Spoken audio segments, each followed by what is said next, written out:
Islam di Indonesia. Yang pertama, giro wajib minimum. Giro wajib minimum disingkat GWM adalah jumlah dana minimum yang wajib dipelihara oleh bank yang besarnya diterapkan oleh Bank Indonesia sebesar persentase tertentu dari dana pihak ketiga, bank atau DPK, merupakan kewajiban bank kepada penduduk dan bukan penduduk dalam rupiah dan valuta asing. Yang kedua, fasilitas pembiayaan dan simpanan. Fasilitas pembiayaan dalam instrumen kebijakan moneter Islam di Indonesia biasanya mencakup beberapa jenis pembiayaan seperti mudharabah, musyarakah, murabahah, dan lainnya. Selanjutnya, operasi pasar terbuka.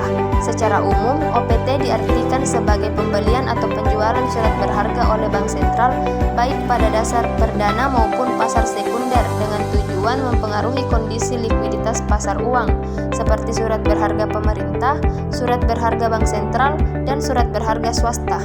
Transaksi repo syariah. Repo syariah adalah transaksi pemberian pinjaman oleh Bank Indonesia kepada BUS atau UUS dengan agunan SDIS. Transaksi jual beli surat berharga disertai dengan perjanjian bahwa penjual akan membeli kembali surat-surat berharga yang dijual tersebut kepada tanggal dan harga yang telah ditetapkan lebih dulu. Selanjutnya, sertifikat investasi mudharabah antarbank atau SIMA. Sertifikat investasi mudharabah antarbank yang untuk selanjutnya disebut sertifikat IMA adalah sertifikat yang digunakan sebagai sarana untuk mendapatkan dana dengan prinsip mudharabah. Sertifikat pengelola dana berdasarkan prinsip syariah antarbank.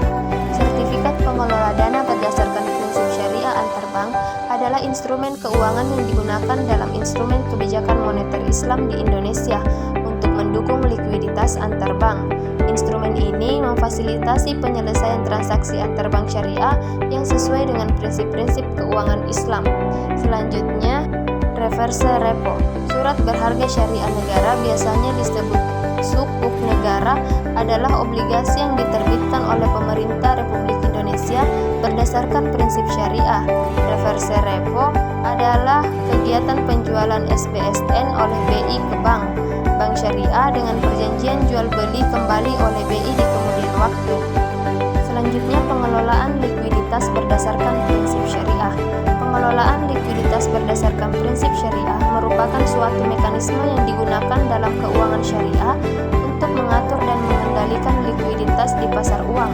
Dalam praktiknya, PASBI merupakan serupa dengan alat-alat kebijakan moneter konvensional seperti open market operation, namun diadaptasi sedemikian rupa agar sesuai dengan prinsip-prinsip keuangan syariah. Selanjutnya, surat berharga syariah negara atau SBSN. SBSN merupakan bentuk derivatif dari surat berharga negara di samping surat utang negara atau SUN. Surat utang negara sendiri menurut Undang-Undang Nomor 24 Tahun 2002 adalah surat berharga yang berupa surat pengakuan utang dalam mata uang rupiah maupun valuta asing yang dijamin pembayarannya berupa bunga dan pokok oleh negara Republik Indonesia sesuai dengan masa berlakunya.